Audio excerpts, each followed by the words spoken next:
श्री हरी जगत पिता दूर करीतो व्यथा ऐक सत्यनारायणाची कथा ही ऐक सत्यनारायणाची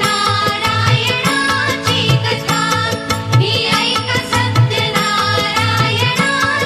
कथा कुलकामुकू राजा होता महाथोर तयाची पत्नी होती सुंदर नदी किनारी एकदा त्यांनी घातली महापूजा दोघांनी आले एक नौका त्याच मार्गानी नाव भरलेली पूर्ण द्रव्यानी होती व्यापारी साधू बाण्याची